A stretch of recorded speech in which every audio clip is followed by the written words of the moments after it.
بسم اللہ وحدہ والصلاة والسلام علی سیدنا محمد رسول اللہ صلی اللہ تعالی علیہ وعلی آلہ وصحبہ اما بعد۔ اللہ جل جلالہ عم نوالہ نے آپ صلی اللہ علیہ وسلم پر آخری کتاب اور آخری شریعت اتاری۔ آپ صلی اللہ علیہ وسلم سے اللہ پاک نے فرمایا یا ایھا الرسول بلغ ما انزل الیک من ربک وان لم تفعل فما بلغت رسالتہ۔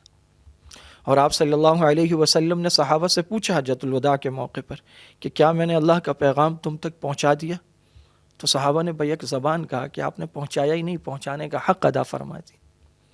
تو آپ صلی اللہ علیہ وسلم نے 3 بار انگشت شہادت کو آسمان کی جانب بلند کر کے فرمایا اللہم اشہد اللہم اشہد اللہم اشہد، یہ اللہ آپ گواہ رہیے میں نے ان تک پہنچا دیا ہے۔ اور آپ صلی اللہ علیہ وسلم نے فرمایا فلیبلغ الشاہد الغائب، تم میں سے جو یہاں موجود ہے اب یہ اس کی ذمہ داری ہے کہ جو لوگ یہاں نہیں ہیں وہ ان تک دین پہنچا دیں۔ آپ نے فرمایا نظر اللہ امرأ سمع مقالتی فوعها فحفظها وعها واداها، اچھی طرح محفوظ کیا، ضبط کیا، یاد کیا اور اگلے تک پہنچا دیا۔ میری حدیث کو اللہ تعالیٰ اس شخص کو تر و تازہ رکھے۔ آپ صلی اللہ علیہ وسلم نے فرمایا العلماء ورثۃ الانبیاء، علماء انبیاء کے وارث ہیں۔ آپ نے فرمایا انبیاء درہم اور دنانیر کی میراث نہیں چھوڑا کرتے بلکہ وہ علم کی میراث چھوڑا کرتے ہیں۔ اللہ تعالیٰ نے فرمایا انما یخشی اللہ من عبادہ العلماء، لوگوں میں سے اللہ سے صحیح معنوں میں ڈرنے والے وہ تو علماء ہیں۔ آپ صلی اللہ علیہ وسلم کی ایک حدیث ہے جس میں یہ الفاظ بھی ہیں کہ ایک پورے قبیلے کی موت ہلکی ہے ایک عالم کی موت کے مقابلے میں۔ اور حضرت عمر رضی اللہ تعالیٰ عنہ کا فرمان ہے کہ 1000 عابد جو قائم اللیل صائم النہار ہوں،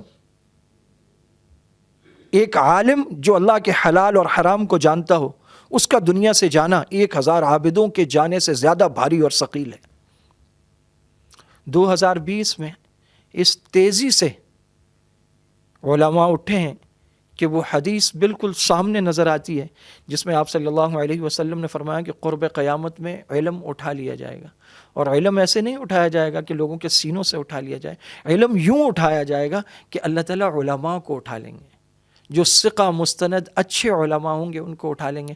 ان کے جانے کے بعد پھر لوگ اتخذوا الناس رؤوسا جہالا یا جہالا رؤوسا، کہ لوگ جاہلوں کو سردار بنائیں گے، اور پھر ففتوا بغیر علم، وہ بغیر علم کے فتویٰ دیں گے، فضلوا واضلوا، بھائی یہ وہ لوگ ہوں گے جو خود بھی گمراہ ہوں گے، لوگوں کو بھی گمراہ کریں گے۔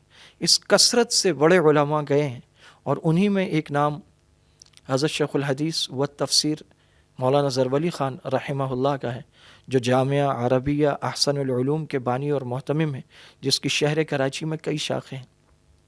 1989 سے خود بخاری شریف وہاں پڑھانا شروع کی، اور ہر سال پوری بخاری شریف پڑھایا کرتے تھے، اور 31 سال وہاں احسن العلوم میں، اور اس سے پہلے بھی ایک جگہ شیخ الحدیث تھے۔ کل ملا کر 35 سال حضرت نے ہر سال بخاری شریف پوری مکمل پڑھائی، اور اس کے ساتھ ترمذی شریف بھی پڑھائی۔ اور ادھر سال ختم ہوتا تھا درس نظامی کا، اور حضرت کا دورہ تفسیر شروع ہو جاتا تھا، کبھی پورا اور پھر اکثر سالوں میں 10 بارے تفسیر پڑھائی، اور اس دفعہ جو آخری تھا اس میں پوری تفسیر پڑھائی۔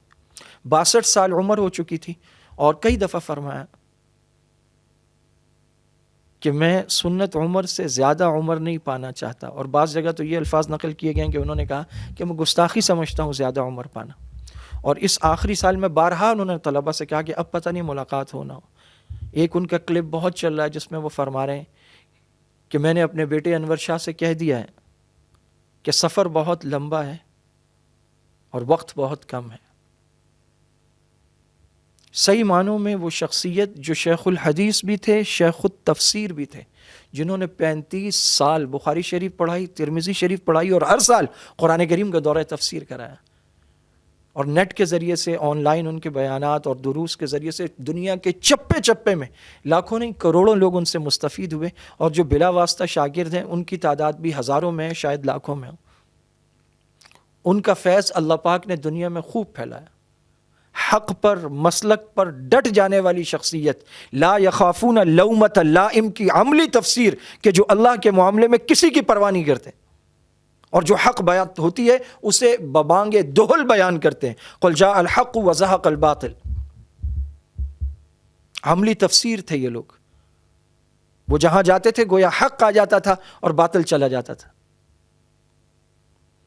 شیخ الحدیث حضرت مولانا زرولی خان اللہ رب العزت نے انہیں وجیح چہرہ، بلند بالا قامت عطا فرمائی تھی، اور علم کا ایسا ذوق اور شوق تھا کہ دنیا میں کہیں بھی جاتے تو کتب خانوں میں جاتے، جو نئی کتب ہوتی وہ لے کر آتے. دنیا میں کہیں کوئی مخطوطہ نیا دریافت ہوتا، اس کی خبر ملتی تو اس کی کاپی منگواتے. اور صحیح معنوں میں پرانے دور کے بزرگوں کی یادگار تھے کہ وہ لوگ علم کے لیے مال صرف کرتے تھے، علم کے لیے سفر کرتے تھے. مفتی زرولی خان صاحب بھی ایسے ہی تھے، اور آخری وقت تک بس کتابوں کے انبار میں تھے.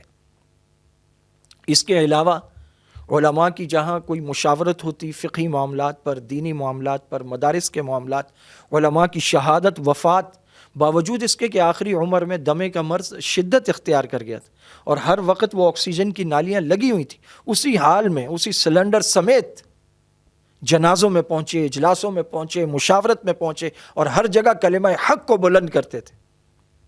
اور مسلک کے معاملے میں اتنے مضبوط عالم اور علمی سطح کی اس قدر مضبوط استعداد شرق و غرب میں ہمیں کہیں نظر نہیں آتی. اللہ رب العزت انہیں غریق رحمت فرمائے، ان کے درجات کو بلند فرمائے. ان کے جانشین اور ان کے اکلوتے صاحبزادے جن کا نام انہوں نے اپنے استاد حضرت مولانا انور شاہ کاشمیری کے نام پر رکھا تھا، مولانا انور شاہ کاشمیری اور شیخ الحدیث محدث العصر حضرت مولانا یوسف بنوری رحمہ اللہ، ان دو شخصیات کی تو محبت میں گرفتار تھے مفتی زر ولی صاحب، اور اپنے استاد حضرت مولانا انور شاہ کاشمیری رحمہ اللہ کے نام پر اپنے بیٹے کا نام رکھا. وہ ان کے جانشین ہیں. ہم دعا کرتے ہیں اللہ تعالیٰ مولانا انور شاہ کو ہمت، طاقت، قوت، استقامت عطا فرمائے اور غیبی خزانوں سے ان کی مدد فرمائے، انہیں صبر جمیل عطا فرمائے، اور ہم سب کو جو ان کے طلبہ ہیں اور علماء ان کے ہم اثر سب کو اللہ پاک صبر جمیل عطا فرمائے، ان کے درجات کو بلند فرمائے. درسقرآن.com اور اس کی پوری ٹیم کی طرف سے ہم مولانا انور شاہ اور دیگر لواحقین سے قلبی اظہار تعزیت کرتے ہیں. وآخر دعوانا ان الحمدللہ رب العالمین.